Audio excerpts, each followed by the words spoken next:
Como uma prece, uma oração, os anjos, talvez. Peço que meus olhos, ainda que fechados, vejam além, que possam enxergar pela cortina do óbvio, do concreto, dos rótulos, que no silêncio do escuro enxerguem aquilo que ilumina, acalenta, importa. E na loucura do barulho intenso, peço que vejam as cores, as luzes, as alegrias, sem peso. Na alegria do nublado, que vejam a vulnerabilidade, o choro, a coragem. Peço que enxerguem a verdade no lúdico, os sorrisos disfarçados. E a vida que deseja e pulsa. Ainda que a cegueira inconsciente os ofusquem da realidade. Peço aqui, nesse momento, que meus olhos, ainda que fechados, possam ver, de fato, o amor de que tanto falo. Olha, pessoal, esse é Ver. Esse poema é de uma autora chamada Ana Paula Passos. Se vocês não conhecem a Ana Paula Passos, é essa que está do meu lado aqui. Não, peraí, aqui, do meu lado aqui. A gente fica, como é que chama? Tortinho aqui, né? Espelhado. E a Ana Paula, ela é psicanalista e outras coisas que ela vai falar para vocês aí, claro, mas eu quero deixar esse mote aí, é claro, é poetisa também, porque é muito por conta disso que eu chamei a Ana Paula para a gente falar aqui, porque a gente conversa tanta coisa que fica em off, e muito desse não é entrevista tem a ver com isso, né? Falar com pessoas que eu vejo de ideias e conversas brilhantes e que às vezes não tem aquela divulgação que eu acho que deveria ter. Então, a Ana Paula é uma dessas pessoas. Ana, olha, não é entrevista, né?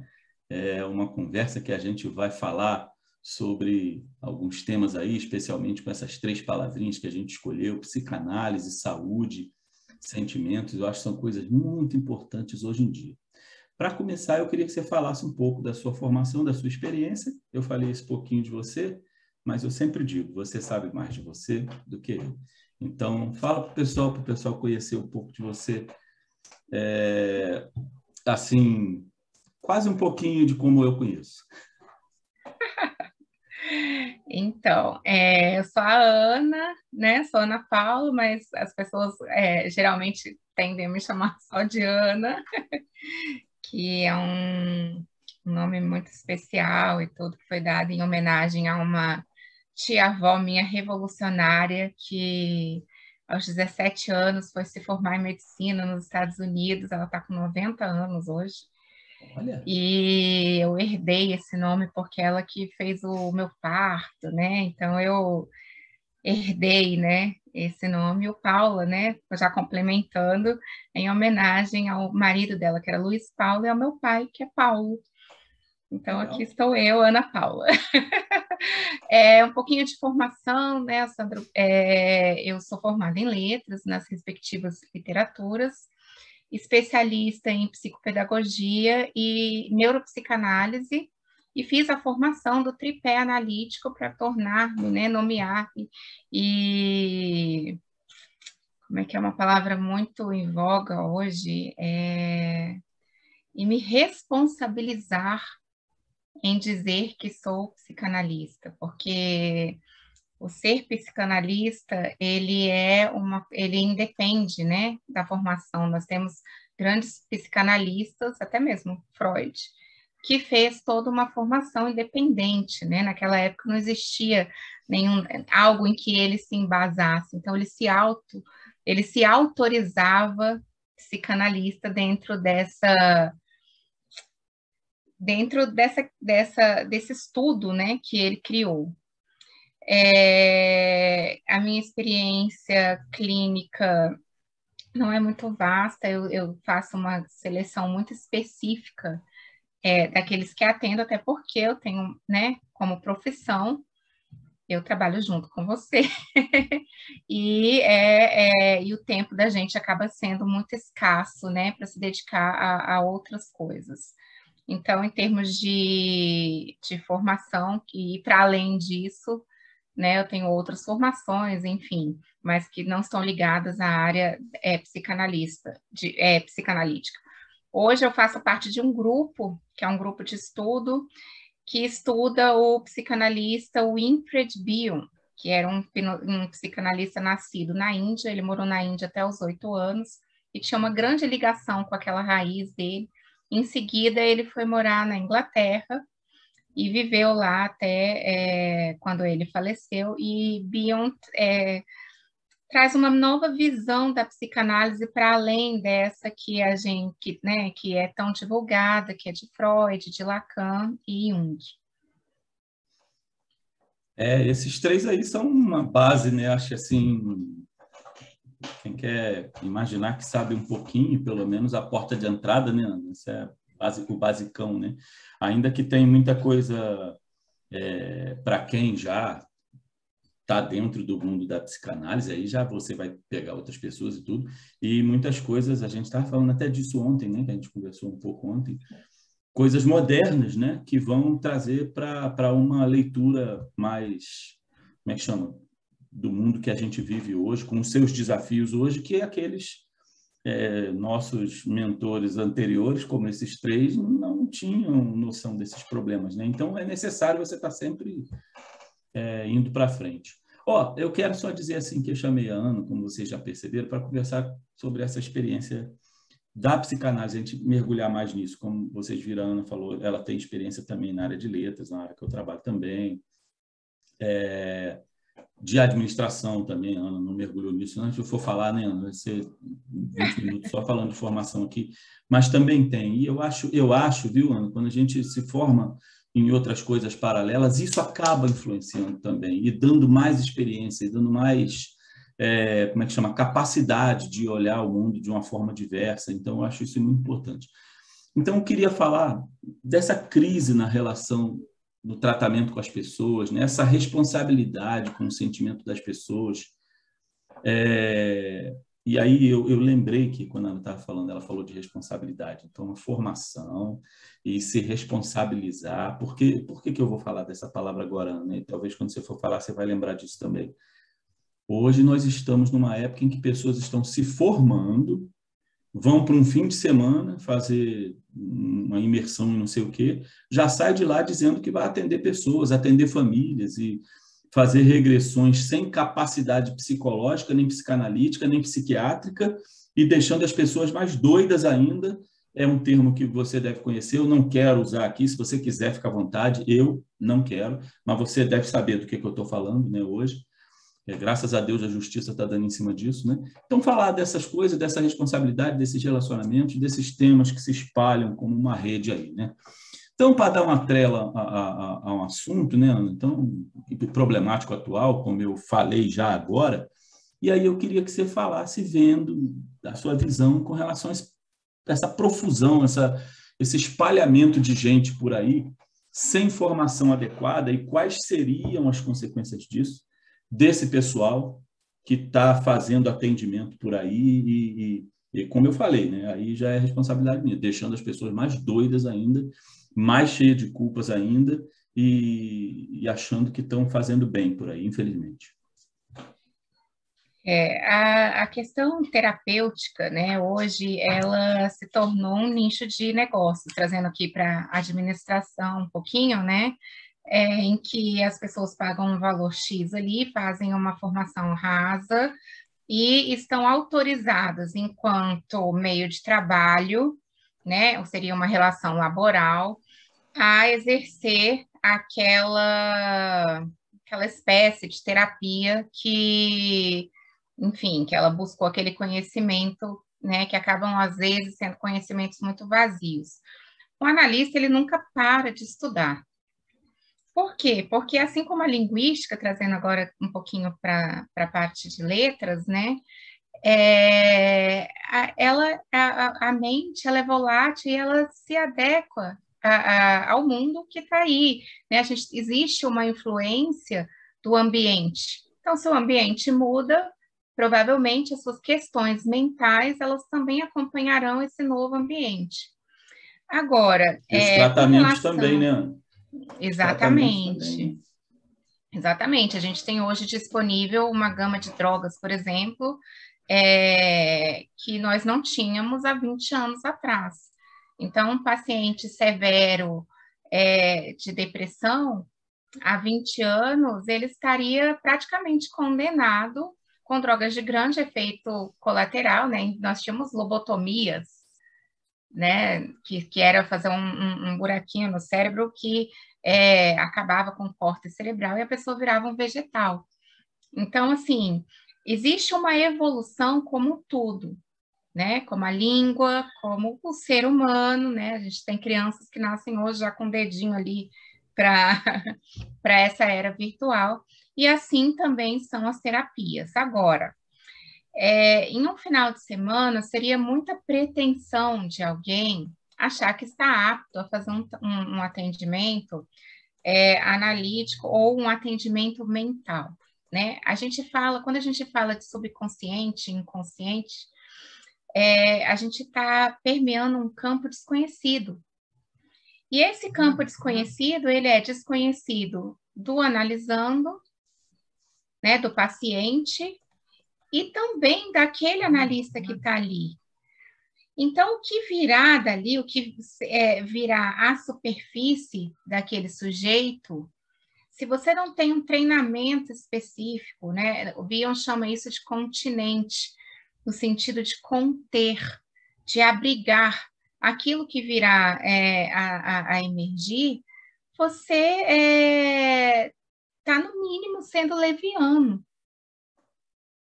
Porque as consequências daquilo ali, aí eu acho que toda e qualquer terapia, isso deve ser dito, todo qualquer curso de formação em terapia deve ser dito, né? A consequência daquilo ali pode ser uma morte, e você pode ser o causador. Sim. Porque pode ser até que a pessoa não diga nada naquele momento, né? Porque o funcionamento do subconsciente, ele ainda está sendo estudado, a gente não sabe.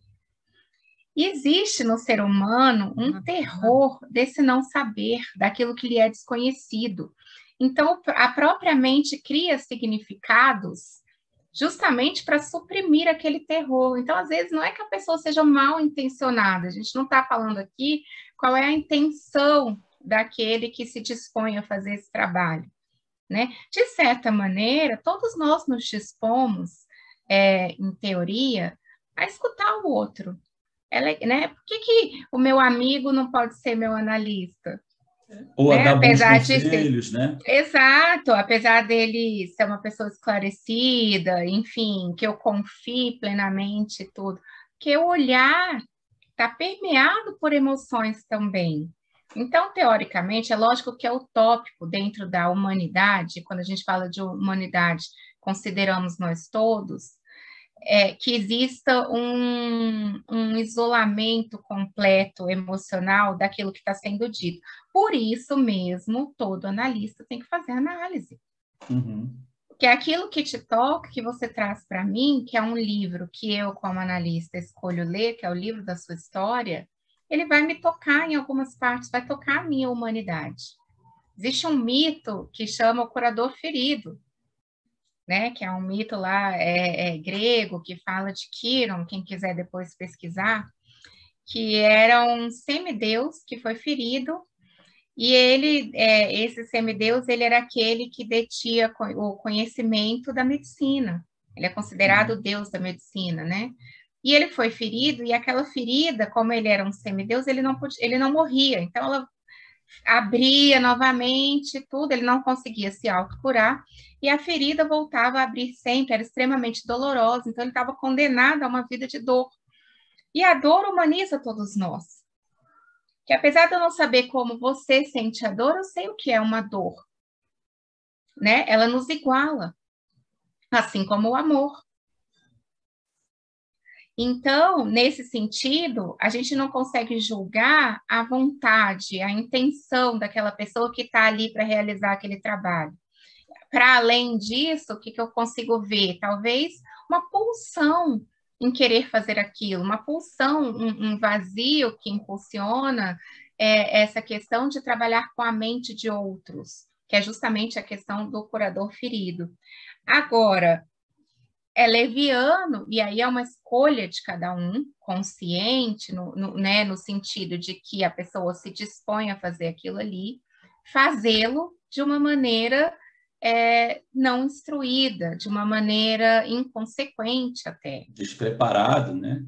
Exatamente. Então, a formação analítica, ela parte do pressuposto de 3 questões. Primeiro, que é o saber. O segundo é o autossaber e autoconhecer.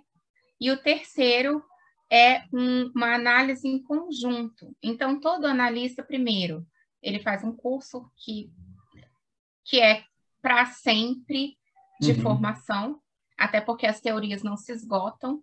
Então, eu posso dizer assim, eu fiz um curso de 2 anos e tudo. Não, eu continuo em curso. Por isso que eu participo dos meus cursos, existem áreas de especialização. Então, pessoas que se especializam em análise infantil, pessoas que se especializam nas questões de luto, nas Ana, questões de gênero. e a exigência de que a pessoa, porque é uma exigência, as pessoas precisam saber isso. O psicanalista precisa fazer, ele precisa fazer a análise. Isso. Isso é uma exigência, né? Exato, desse Pelo menos os tripé. que são sérios levam em consideração isso, né? Porque como é que chama? Vamos dizer assim, a classe orienta para isso, não é? Então, quer dizer, isso também é uma maneira de você estar preparado para continuar atendendo o outro. Não é já terminei a minha análise, agora eu posso... Não é, isso é um processo contínuo, né? Até porque, aí eu vou trazer aqui, né, Jung fala muito, e tem até J.D. Nasi, né, traz isso também, que subconscientes conversam. Então, eu estou ali numa sessão, né, de análise, aquilo que eu estou absorvendo, daquilo que é trazido pelo analisando, né, ele vai me tocar de alguma maneira. Sim, então, eu não estou isenta. Eu não estou isenta que algo do meu inconsciente, do meu subconsciente, venha para a consciência e eu preciso tratar aquilo, eu tenho que entender aquilo que é meu e aquilo que vem sendo trazido para mim. Porque o que é meu é a minha análise. Isso. Exato, aquilo que é meu é a minha análise. Aquilo que é do analisando, eu vou discutir com ele dentro de uma sessão, de um setting. Né? Então, são questões e são questões seríssimas, e que a gente, às vezes, encontra até psicólogos, né? Porque psicólogo não é psicanalista. Sim. E aí, achando que, né, vai trabalhar ali só a questão comportamental e tudo, e esquece que ele também é ser humano. Então, assim, a análise, ela é sempre contínua, assim como a questão do aprendizado teórico. E olha, todas as vezes que eu voltei à base analítica, que são, né, Jung, Lacan e Freud, principalmente Freud, cada vez o olhar muda, né, daquilo que é lido. Então, você lê uma coisa, daqui a pouco você lê de novo e você faz uma associação nova, que é o que a gente chama de insights, né? Tem um insight novo. Cada analisando que chega vem com uma carga. E essa carga dentro daquilo que te toca é diferente, né? Então, assim, é isso. Então, por isso que é uma opção, quando a pessoa fala assim, eu vou fazer isso, né? Eu quero ser analista, algo pulsa de mim, né? Jung fala de dom, fala de uma vocação. Para isso, a pessoa tem que dar uma paradinha e uma pensada, assim, poxa, é isso que eu quero mesmo? Olha a responsabilidade, né? E isso, a gente fala isso com relação a essa questão analítica, mas teria que ser tudo, né? A pessoa, quando resolve ter um filho, por exemplo, será que ela entende qual é o papel e a responsabilidade dela com aquele sujeito? Porque aqui nós não estamos tratando de um negócio da ação da Bolsa de Valores. Nós estamos tratando de gente. Aquele outro não eu, né? Exatamente. Que vai depender do eu. Não existe relação sem o outro e sem o eu, né? Então, quer dizer, aí o outro que vai depender de você. Ana, quando você falou aí, né, o pessoal sabe, eu sou pastor, e eu costumo dizer que, ontem eu estava falando para você, que o pastor deve saber em que momento termina o atendimento espiritual e ele deve encaminhar a pessoa para um acompanhamento psiquiátrico, psicanalítico ou terapêutico, no sentido de que ali já é um outro processo. Vou continuar orando por você, vou continuar te atendendo espiritualmente, mas você precisa de um tratamento dentro do campo para o qual você precisa. Essa é uma responsabilidade. Então, por isso eu falo também, o pastor precisa também fazer a sua terapia constante, precisa fazer o seu acompanhamento constante e ter um outro pastor que o atenda pastoralmente, espiritualmente, sabe? Então, isso é uma coisa que dentro do campo pastoral tem algumas igrejas até que exigem isso. E outras não se dão nem conta disso, não só de atender o pastor em termos psicológicos, mas também fazer com que o pastor tenha um atendimento espiritual, com que o pastor tenha essa responsabilidade no atendimento com as pessoas. Enfim, para caminhar um pouquinho aqui, ó, deixa eu só fazer um parêntese pequenininho. Claro, claro. Dentro os parênteses são ótimos. E dentro de outras religiões, né, quando eu fui estudar agora essa questão do curador ferido, e existe uma tese que foi defendida que ela fazia depois eu envio para você os dados corretos, né, tá. da pessoa que escreveu a tese, e ela fez uma associação à questão da formação analítica com a formação xamânica. Olha! Então, dentro das tribos xamânicas também, aquele xamã, ele passa por um processo que é muito parecido com a formação analítica, que é, primeiro, o autoconhecimento, né, dentro das metodologias deles lá.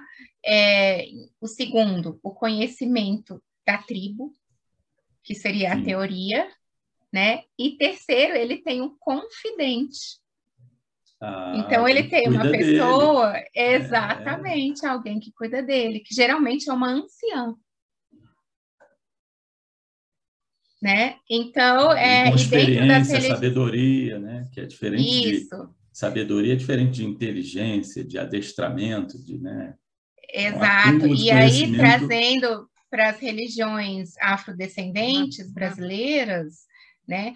Os centros espíritas, centros de umbandas, quando eles têm um corpo mediúnico, esses médiums, eles também passam por assistências espirituais fornecidas pelo próprio centro espírita. Sim. Então, você vê como é que são as coisas? E ainda, ficou faltando eu mencionar uma terceira etapa. Todo analista tem um supervisor, que é escolhido por ele, e nas supervisões, o que se coloca ali? Os casos que ele está analisando.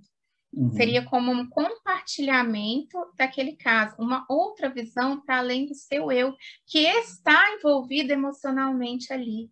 Sim, e talvez até para confrontar e confirmar ou não as suas impressões com relação àquilo ali. Isso é responsabilidade com a vida do outro, né?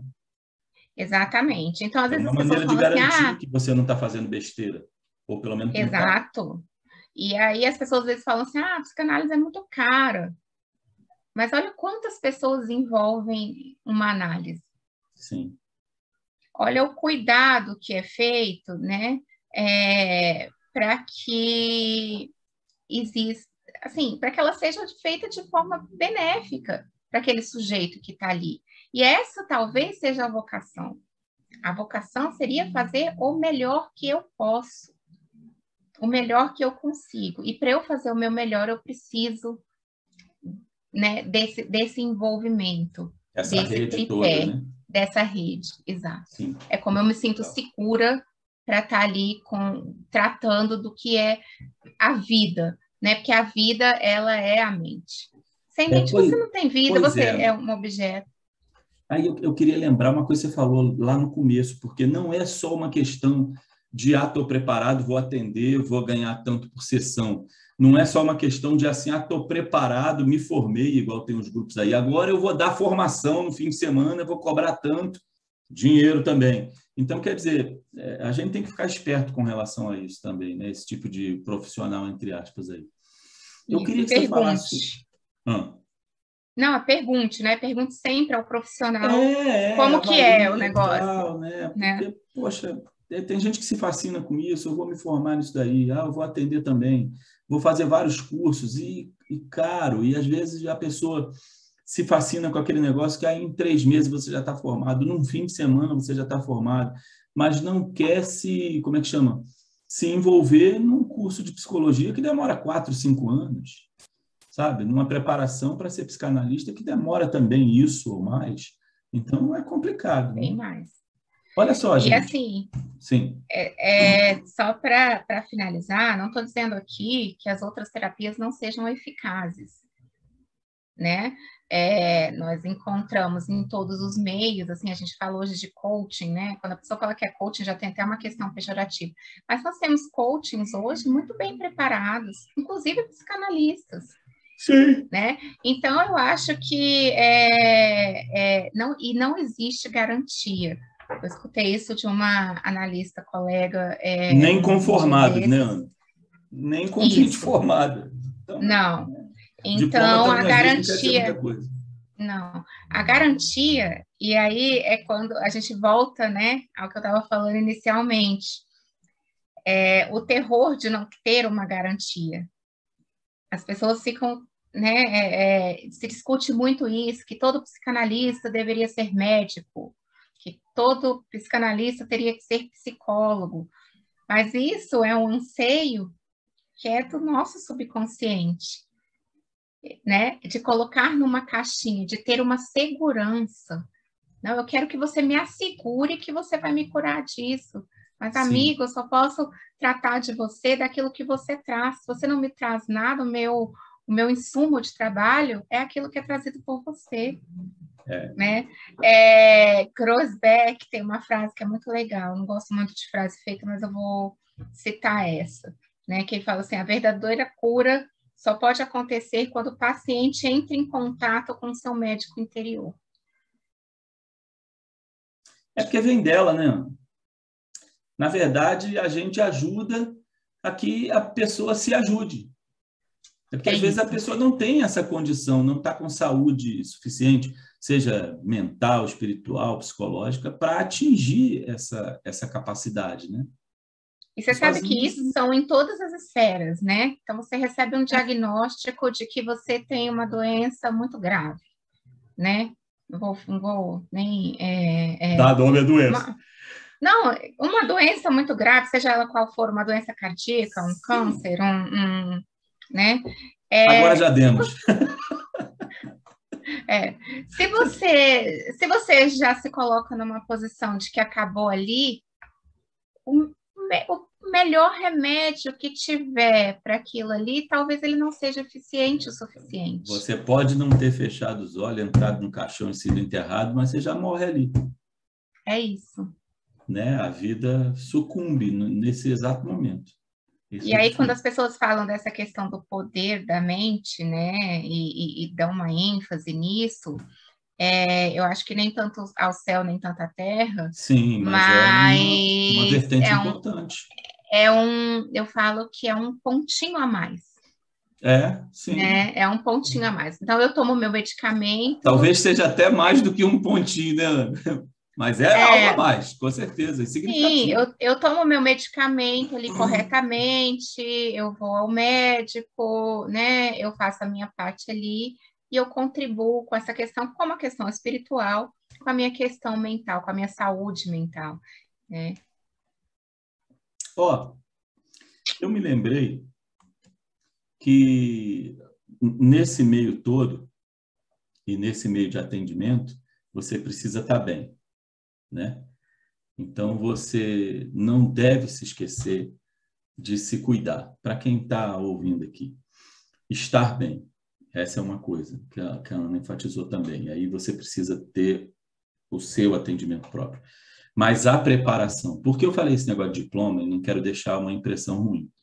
Né? Porque não adianta, você pode ali pegar um papel para botar na parede, mas se você não tiver essas dimensões que a Ana falou, você está se cuidando e você está tendo uma formação contínua, leitura, e tem um grupo de debate, sabe, tudo. Essa é uma coisa que a gente pode fechar aqui, independente de diploma, de tipo de terapia ou não, Ana, a responsabilidade. com você para você tratar o outro. Então, eu acho que assim a gente fica bem claro, independente do diploma, porque o diploma é só uma parte, né? Então, também não podemos levar em conta que você vai ter uma formaçãozinha vagabunda só para ter o papel, né? Então, não é só disso que se trata, né? Nem de um lado, nem do outro. E lembrar que tudo que é aprendido, né, essa própria conversa, quando a gente sai, de certa forma, de uma ignorância de determinado saber, seja ele qual for, né, ele passa a fazer parte daquilo que você é. Então, se eu me dispus, mesmo que rasamente, a estudar essa questão da mente, eu me dispus hoje a ler um livro de Freud, aquilo me afeta, porque nós somos seres ressoantes, né? Nós somos aguinhas complicadas, né? Complexos. Então, o pessoal fala de plantinha, eu falo que é água, né? Porque qualquer coisa dá cheiro, qualquer coisa modifica o estado, né? De líquido para sólido, para gasoso.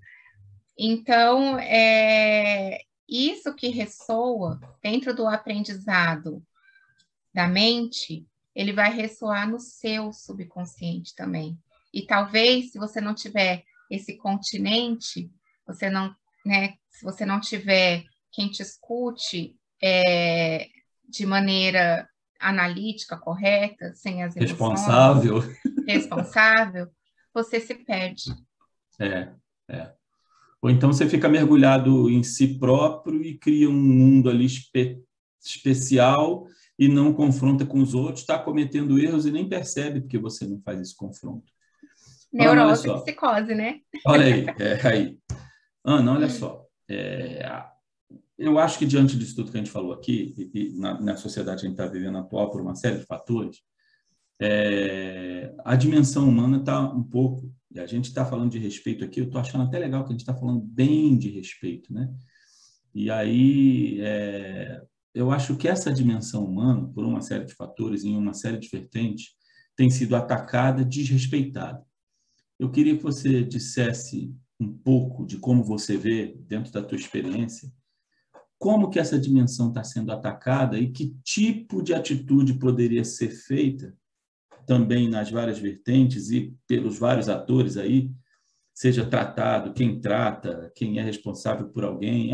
Aí você vai usar da sua experiência, da sua criatividade para fazer alusão a isso, porque assim, eu vou dar exemplos, tá?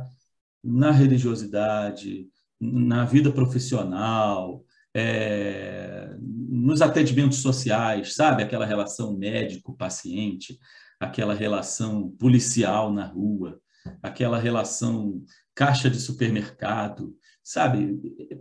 Essas relações assim. Você entendeu o que eu estou falando? Esse desrespeito da dimensão, o ataque às vezes com o outro, não é só físico, sabe? Mas assim, sentimental, com a outra É como pessoa. se algo tivesse sido perdido, né? E aí, É que uma tipo questão de da coisa a gente humanidade. poderia fazer para perceber isso, para mudar? Não sei. É um desafio grandão, acho que isso que eu falei aqui, mas acho que você entendeu e tem. O que a gente escuta falar, até como jargão, é que a humanidade se perdeu, né? Em valores, numa pseudo-permissividade, as redes sociais. E hoje a gente está vivendo um momento muito diferente e assustador, porque a gente não sabe o que vai acontecer, a gente nunca viveu uma pandemia, né? E estivemos imersos nela, e dentro dessa questão pandêmica, que foi uma dor generalizada, né? Isso ficou mais aparente, porque tudo que é dor, o que a dor ensina? Falando aqui de uma forma muito rasa, né? Ela ensina compaixão. O que quer dizer compaixão quando a gente vai para a etimologia da palavra? É sentir junto. É aquele momento em que a gente vê, sei lá, esses vídeos engraçados das pessoas se machucando, em que a pessoa vai lá, taca a cabeça no chão, você bota a mão na sua, fala, ai. Sim. Esse é doeu o aqui, a sentir gente junto. fala, nossa, doeu no meu. Doeu em mim, né? Doeu em É, mim. Por isso que a gente fala que a dor humaniza.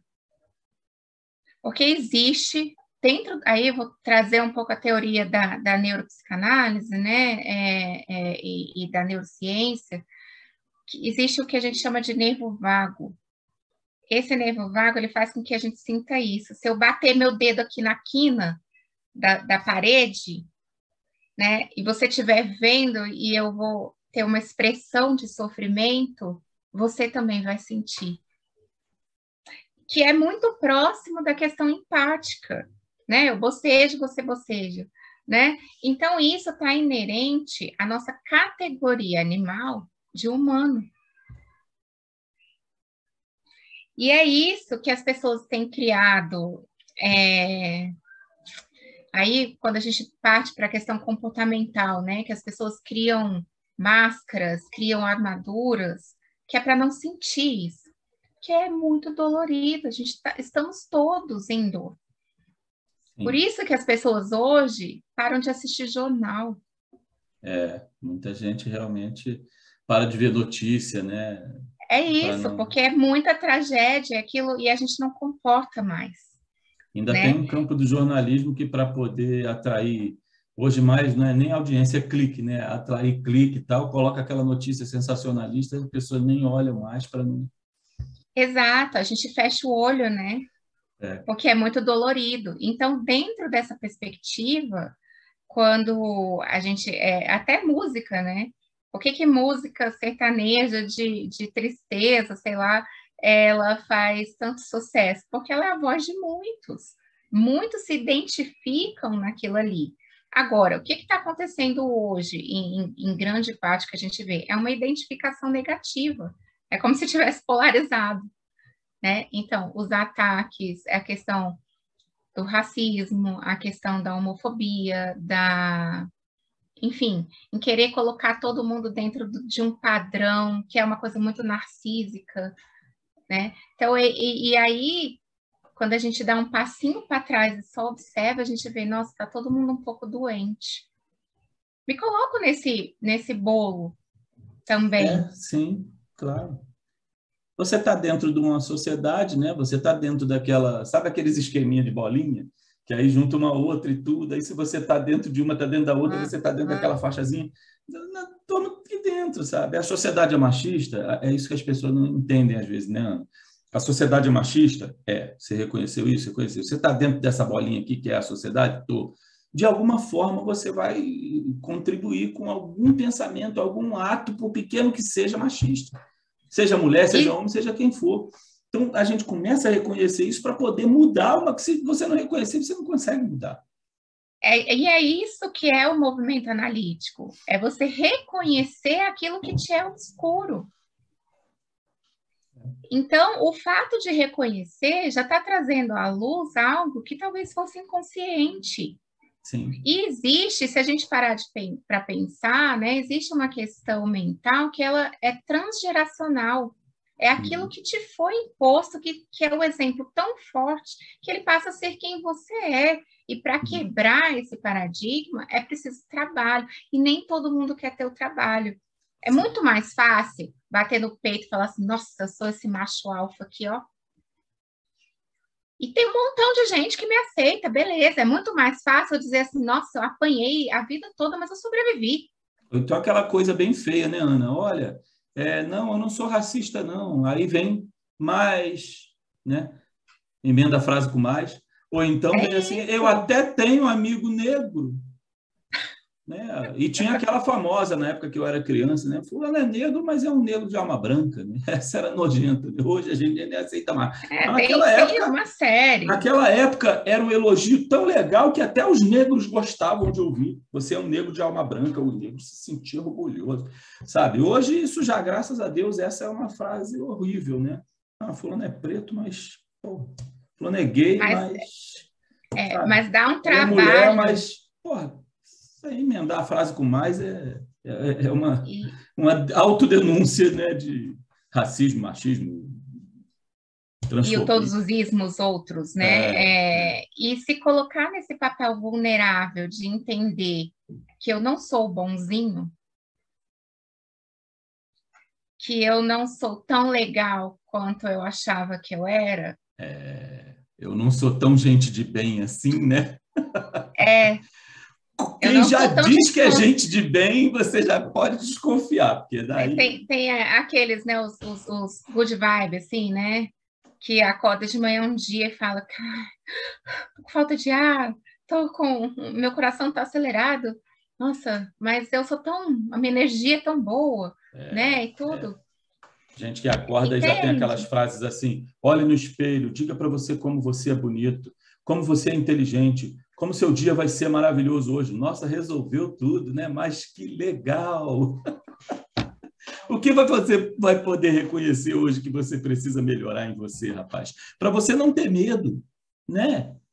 Para você não ter medo. Medo de Mas o você, sabe, medo Ana? é aterrorizante, né? O medo Saiba é o que você é aterrorizante. para você não fazer o que você acha que não está certo, porque todos nós temos algumas coisas que nós podemos fazer que não estão certas. Reconheça. Não vem com aquela história de Gabriela, né? Eu nasci assim, eu vou ser assim, eu sou sempre assim, sabe? Não, eu não vou mudar, me aceita do jeito que eu sou. Não, cara, eu não vou te aceitar, não. Faça terapia, que você está estragando a sua vida e a minha também. Às vezes você nem sabe disso, mas você tá, cara. Né? Então vá para o espelho e diga Exatamente. isso para você. Né? Não diga. Isso não quer dizer que essa questão comportamental não funcione. Eu acho que em alguns casos é preciso. São como as intervenções médicas, né? Nem tudo é resolvido só com aquela intervenção médica, mas tem coisas que são necessárias naquele momento. Sim. Então a pessoa está aqui suicida, né? Ela não consegue raciocinar, não adianta qualquer intervenção analítica que eu possa fazer, ela não tem eco naquele momento. Ela precisa de uma medicação. Até porque, num processo contrário, se a minha mente está nesse patamar, provavelmente o meu corpo está respondendo a ela. Isso. É um Então, processo já bioquímico, às vezes, né? exatamente. Então, Somatizou a assim, questão, Ana. Isso aí é mais um passo da responsabilização que a gente está falando. O que eu falei do sim, pastor lá encaminha para o psicólogo. Né? Quando o cara vai lá no gabinete pastoral e fala que está com dor de dente, eu não vou só orar por ele, eu vou falar assim, ó, vai lá na dentista tal. A mesma coisa vocês, ó, o cara aí já está com um processo somático, ele precisa de um apoio alopático. Vá ao médico. exato. Né? E aí a gente está falando aqui, eu precisei tomar remédio para ansiedade. Então, as pessoas não devem ter vergonha de procurar uma terapia, de procurar um psiquiatra quando for o caso, porque você vai ter um apoio alopático para, com a terapia ou com a análise, você superar aquilo e largar o remédio. Que o problema é quando o psiquiatra faz você ficar mamando no remédio até você morrer. A Aí ideia você do remédio não é entende? essa. Né? A ideia do E aí remédio não você é essa. entende que não é, aí você entende que não é uma questão de formação, é uma questão de responsabilidade. Sim, aí envolve Porque se até aquele você negócio vai do ao dinheiro, por isso que eu quis psiquiatra, falar, que você falou do sim, dinheiro. é isso. Então, assim, Tem é médico que um ganha caminho. ajudinha por indicar um remédio, né, Ana? Você sabe muito bem disso. Então, olha aí. Sim, a indústria farmacêutica está aí. Então, é aquela questão, voltamos para a palavra, para a compaixão. É, Então, eu preciso sentir junto, né? isso Para aí. quê? Para ter empatia. E eu preciso me autorresponsabilizar por aquilo que eu faço. Isso ninguém quer. É, é. O cara Eu quer ganhar posso dinheiro, até né? Quer ser um médico bem-sucedido, comprar uma mansão no Lago Sul de 6 milhões. Isso ter o serve nome, né? Ai, que delícia, eu isso sou serve um para psicanalista maravilhoso. Olha aqui, bem-sucedido na nossa a sociedade, minha quer dizer lista de dinheiro. espera. A minha lista de espera tem 10 analisandos esperando. Mas será que você consegue mesmo abarcar 10 livros? 10 histórias? Será que é possível fazer isso? Mas é. Não, eu estou citando o número 10, né? Enfim, às vezes Sim, mas uma pode ser muito mais, né? ou Ou muito pode ser menos, né? Porque às ou muito vezes um menos, livro que é. chega ali para ser Ou pode ser aberto, ele te mentira. consome por inteiro. Ou É. pode ser mentira. Ou pode ser Aí, mentira, aí, é. aí, Aí é aí é mais o fim do patológico ainda. mundo mesmo, É. né? Totalmente. Aí a questão já foge para uma outra coisa, assim, Aí sabe? nem remédio dá jeito. Ana, olha Não, eu não só. sei. acho que a gente fechou muito aqui a questão na compaixão, né? Na empatia e na responsabilidade. Então, né, o tempo passa, o tempo voa. Eu quero agradecer a você e finalizar perguntando assim, se você tem algum conselho com relação à saúde mental para a gente terminar aí, porque hoje em dia precisa, né? Acho que assim, a gente já teve um monte de conselho. Acho que a responsabilidade e a compaixão foram muito boas. Procurar ajuda alopática se você precisar. Remédio mesmo, gente, sabe? Só não caia naquela que eu falei aqui, toma remédio para sempre. O remédio é para te apoiar no momento, para você manter o equilíbrio, ajustar psicologicamente e largar o remédio. É possível, tá? É contigo. Então, acho que o meu conselho é se conheça.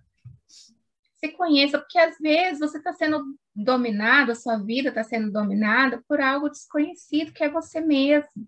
E você não E é é obrigado a ser igual a gostoso. todo mundo, nem igual a um padrão, né, Ana? Isso é importante as pessoas saberem. Não. E é muito bom quando a gente se liberta disso, sabe? Quando a gente pode existir em essência, Quando você pode ser você, sabe? né? Exatamente, exatamente. E lembrar, assim, vou trazer uma frasezinha bonitinha da Rachel Raymond, que fala assim: toda vítima é um sobrevivente que não sabe. Toda vítima é um sobrevivente que não sabe.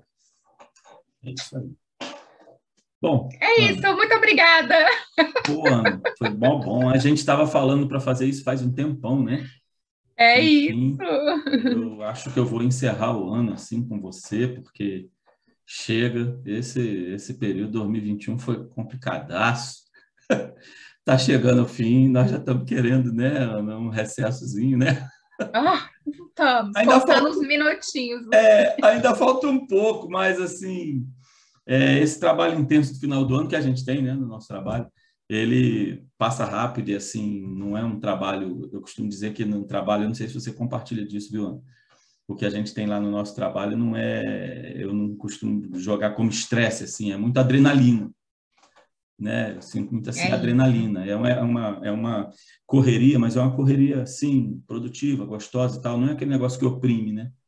Então, da rotina Nossa, de trabalho, concordo eu estou dizendo, demais. né? Então, Isso. E eu enfim, acho que o que graças a Deus. faz ir para além dessa questão do trabalho em si, que bom, né? Que a gente tem as amizades, a É, compaixão, o sim, amor, né? E você citou esses dias que, de fato, nós nos vemos, às vezes, como uma família. E que família boa! pois é. Ontem eu completei 9 anos lá no nosso trabalho, né? Então a gente vê, tem uma família, né? A família você tem uns que são mais ligados a você, outros não, é normal, né? Mas assim, de fato, não tenho do que reclamar não, até agradeço a Deus e dou graças a Deus pela vida de todo mundo ali, né? Então, enfim, a gente partiu agora para ficar falando do trabalho, mas enfim, a gente já encerrou. Eu quero agradecer, viu, Ana? Enfim, conseguimos. Um abraço para todo Foi uma mundo, um abraço para delícia. você. Brigadão.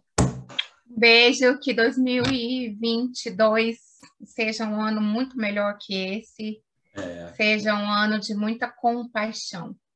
Compaixão e responsabilidade. Ana, o que você vai deixar para a gente, para o pessoal ver aí de link, porque, né, seus contatos e tudo, eu sempre coloco, então, para a gente, o pessoal saber o que pode procurar lá. Eu falei de poesia, você vai deixar link para as poesias? Você tem?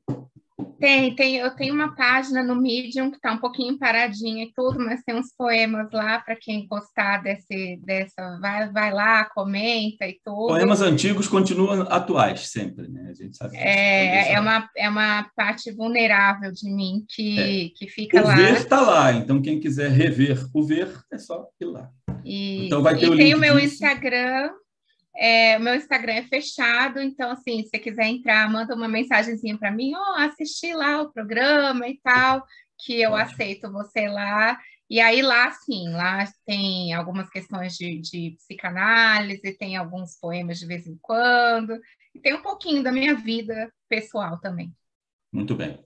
Tá bom, Ana. Beijo, obrigado. Abraço para todo mundo. Tchau. Tchau, tchau.